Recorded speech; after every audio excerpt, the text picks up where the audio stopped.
Ja, wie jedes Jahr machen wir eine Fanclub-Tour nach Dortmund. Die Reise ist ca. 1200 Kilometer, also ist nicht um die Ecke für uns. Erstmal wollen wir uns für eure wahnsinnige Unterstützung bedanken. Dann kam auf einmal Julian Rührs noch dazu. Das war ein echter Kracher. Und der Typ war einfach so locker.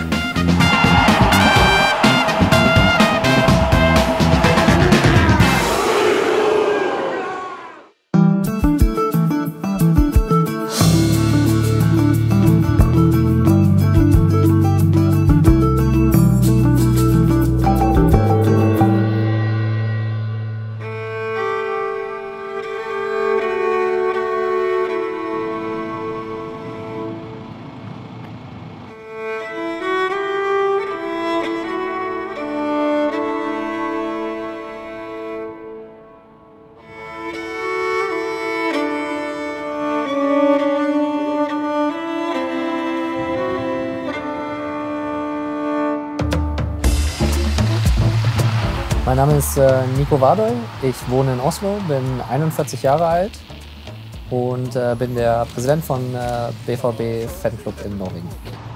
Gegründet wurde er genau vor 14 Jahren. Wir hatten jetzt am 20. Januar unser 14-jähriges Jubiläum. Und es waren damals 5 Norweger, die den Fanclub gegründet haben. Wir sind jetzt über 350 Mitglieder. Ich spreche so gut Deutsch, weil ich bin Deutscher. Ich habe einen deutschen Pass, bin in Deutschland geboren, aber bin seit ich 14 Jahre alt bin, habe ich nicht mehr in Deutschland gewohnt. Ja. Es ist nicht leicht in Norwegen, weil es halt so viele Fans gibt, die halt auf englischen Fußball stehen, weil das halt auch sehr populär ist in Norwegen. Es läuft hauptsächlich im Fernsehen. Und ich finde es aber sehr schön, dass wir halt unseren Platz irgendwo finden für alle, die halt was anderes erleben wollen, als nur diese Kommerzialisierung von England. Und viele norwegische Fans, die halt teilweise auch gar nichts mit Deutschland am Hut haben, lernen das halt kennen und werden dadurch halt oft Fans von Borussia Dortmund und merken halt, ja, das soziale Engagement, wie der Fan tickt, wie der Verein funktioniert und viele mögen das. Ja, wie jedes Jahr machen wir eine Fanclub-Tour nach Dortmund. Die Reise ist ca. 1200 Kilometer, also ist nicht um die Ecke für uns. 34 Fanclub-Mitglieder haben wir auf dieser Reise mit dabei. Die Reise dauert ca. 27 Stunden, weil wir 20 Stunden auf dem Boot sind. Und dann würden wir normalerweise weiterreisen mit der Deutschen Bahn, was wir auch diesmal geplant haben.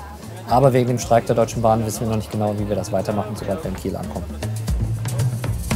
Wenn ich an Borussia Dortmund denke, dann ist es auf der einen Seite Freiheit, ein super Feeling, Engagement, vor allem soziales Engagement auch. Und natürlich viele Tore, die gelbe Wand, unser Stadion. Ich bin in Deutschland aufgewachsen. Bis ich 14 war, habe ich da gelebt und habe mit Freunden Fußball gespielt. Und einer meiner Freunde damals war Borussia Dortmund-Fan und hatte halt mehrere Dortmund-Trikots und hat mir immer eins abgegeben. Und dann hatte ich die schwarz-gelben Farben an und die sind es für immer geblieben. I'm Christina Apalnes. I'm 41 years old. It started in 2011. I do not remember which match it was, to be fair. But I do remember that I was crying and I felt very emotional and I was really surprised because I'm not a very emotional person. But I felt that I need to do this again and again. So I just kept doing it and we're still here, and that's more than 10 years ago. To be a part of being at the stadium match the first time and the emotions that I got, I think it was a part of the feeling that I felt home, I felt I belong, and I felt that it was something I was proud of to be a part of. My name is Simon. I'm from a little town a little bit north of Oslo. It's called Hønefoss. It started when I was really young, and when the times we look at the text TV on the television to see the results and the scores. And I followed all the leagues, not only the Norwegian league and Swedish league, all over the Europe. And I look at the Dortmund, and they always had full stadium, like 80,000 all the time. Why is this like that?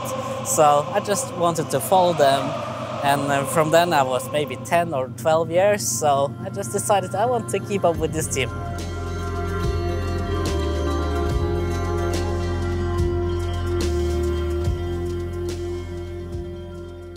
Und wir versuchen halt gerade diese deutsche Fankultur hier weiterzubringen, weil das ist halt ein Riesenunterschied zwischen der norwegischen Liga und den englischen Ligen. Und mir ist es immer ein großes Anliegen, halt den Leuten das hier lokal beizubringen und unsere eigene Community sozusagen hier aufzubauen. Wir haben Fanmitglieder von 2 Jahre bis 75 Jahre, alles von allen Schichten, sozialen Schichten. Es macht einfach Spaß, mit denen allen zusammenzuarbeiten und denen die Werte von Borussia Dortmund zu zeigen. I think it's the whole package, you know, like Dortmund is not just football and it's not just a team, it's everything. It's the feeling, it's the atmosphere, it's how you treat people, it's how you want to look for the world, you know, and you live by it.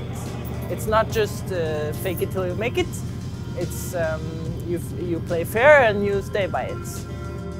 And it was kind of free to be in the stadium in Germany because we are used to how it works in Norway, and it's not allowed to bring a beer before you enter the game, and at least not if you are on the game on the stadium. It's not allowed. So yeah, we felt kind of free when we were at the stadium.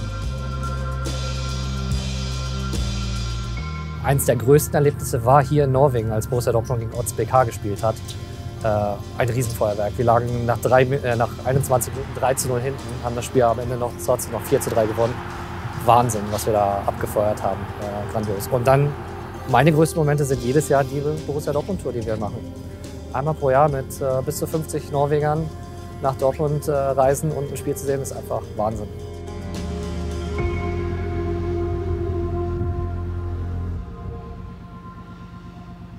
Eight hours later.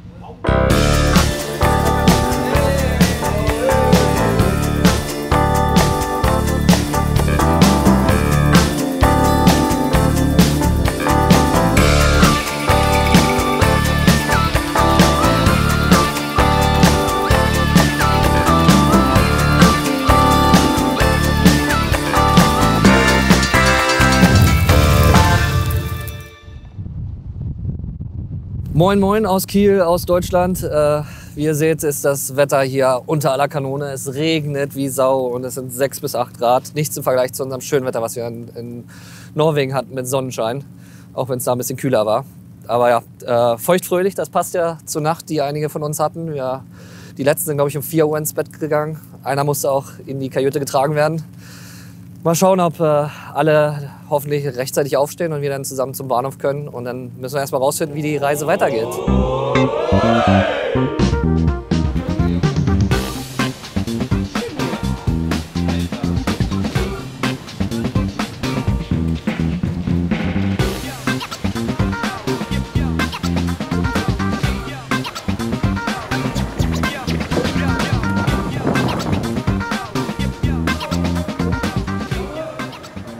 Så jeg fikk en video som jeg heller ikke sett, så jeg bare ser på den og så oversetter den. Jeg ser allerede det er Niklas Füllkrug og Süle som er på den videoen. Så får vi se hva de sier. Men vi kann mal mit Klaus, ne? Hey Leute, Hallo. Phil und Niki hier. Erstmal wollen wir uns für eure wahnsinnige Unterstützung bedanken, dass ihr euch 1200 Kilometer auf den Weg machen wollt, um uns im Heimspiel anzufeuern. Und deswegen wollen wir euch unterstützen und auf den Weg helfen. Der BVB hat euch die Anreise organisiert, damit ihr es pünktlich zum Spiel schaffen werdet. Ihr werdet einen Bus ab Kiel zur Verfügung gestellt bekommen, den originalen Mannschaftsbus vom BVB. Und ich hoffe, ihr genießt die Fahrt. Ist ein besonderes Erlebnis. Bis bald. Ciao. Ciao. Ok, de hilser de to og sier at de er veldig imponert over at vi tar den turen som er over 1200 km lang. Og de vet vi har utfordringer med tog og så videre. Så Borussia Dortmund har organisert en buss til oss som vi skal ta nå. Så det er en BVB-buss med et logo og alt på.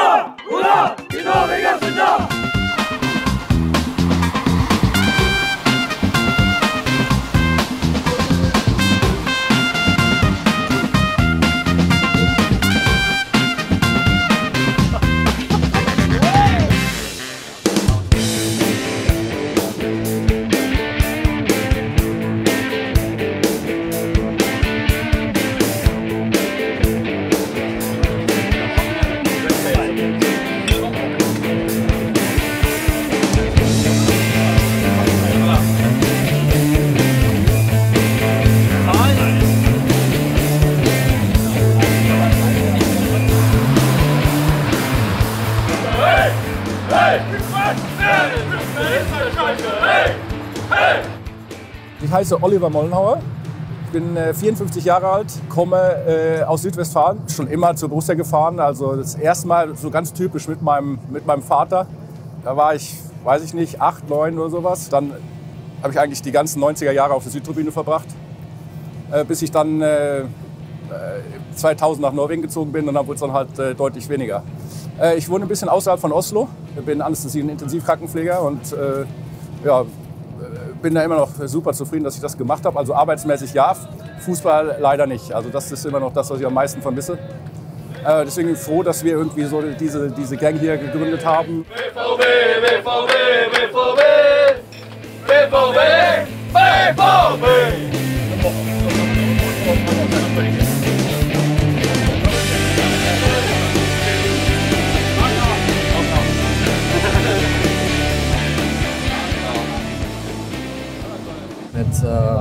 Når Haaland ble spiller i Borussia Dortmund, så fikk vi selvfølgelig mange henvendelser fra ekstremt mange som ville være med i fanklubben. Ja, altså det var vel de første ukene etter annonseringen at det kom veldig mange forespørsler. Riktig, ja. De første 2, 3, 4 ukene. Ja, at det ble mange flere. Så jeg tror i den tiden fikk vi over 50 nye medlemmer inn. Jeg synes alle i klubben var veldig stolte da Erling begynte der. Så en norsk toppspiller som spilte for Borussia for første gang. Det er kjempekult. Så det er fortsatt. Det var utelukkende positivt at han ønsket veldig up and coming spiller. Yes, absolutt. Verdens beste, vil nesten påstå. At han valgte å gå til Dortmund i stedet for en annen klubb. Jeg synes han passer fantastisk fint i denne klubben med sitt work attitude. Så at han jobber som fyr, prøver alltid å gi alt for klubben. Og det som jeg liker best med han, det er det når han tar på ballen. Hvor han da prøver å vinne den umiddelbart igjen. Og satser og gi alt for å få ballen i noen sekunder tilbake. Han skårer jo veldig godt på veien. Typisk lagspiller da, og det er jo veldig Dortmund attitude at det er laget som tjener mest. Det er akkurat det, så han passer egentlig mye bedre til Dortmund enn Erling gjorde det. Så det kan vi kanskje bare få han. Han har alle disse attributtene som man sier er typisk for en Dortmund-spiller. Sant? Han er jordnær og hardtarbeidende, kriger. Ja.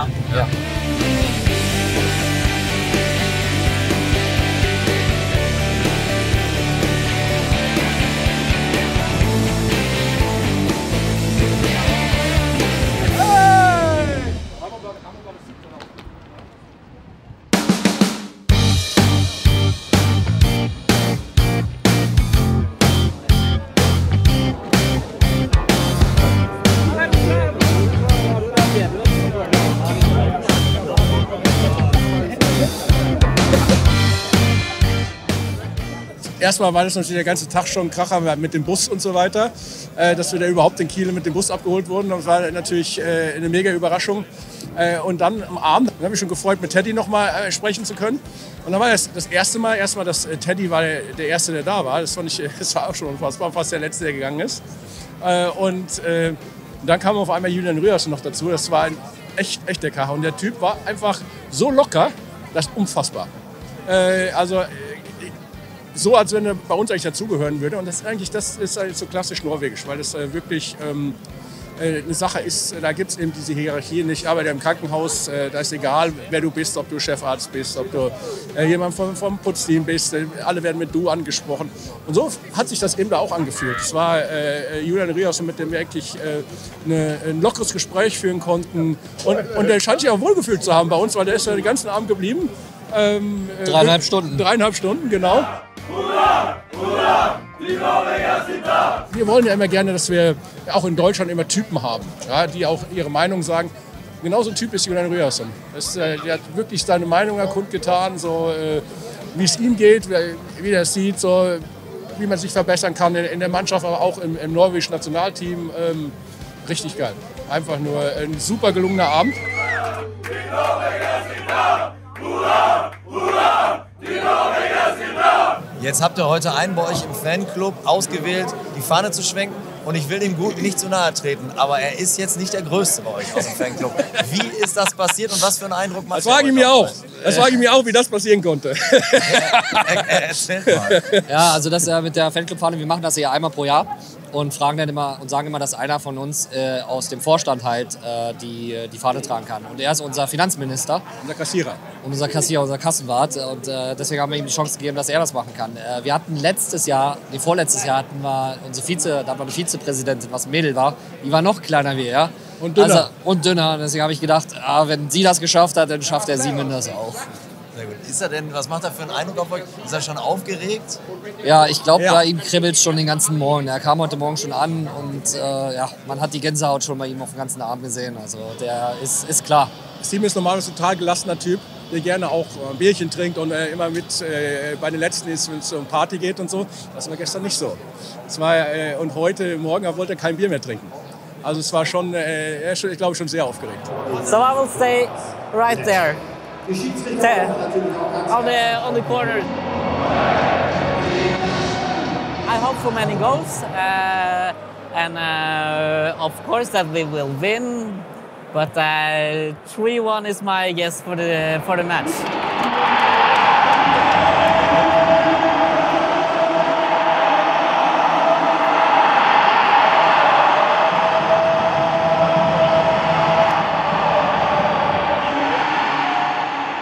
It was amazing. So just look at the whole stadium, not empty seat, but filled up. So very nice. What can I say? We have to go to the match now and watch the game.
We have 1,200 kilometers behind us, a long trip, 4 days in total we have been here so far, with a ferry, with a bus, that we did the trip, and we had a restaurant, and where we had a visit from a VVB player with a Rio song, and now here living all these emotions, just wonderful, and not an easy game, but we won it at 3-1 at the end, so yeah, we are happy, we're very happy.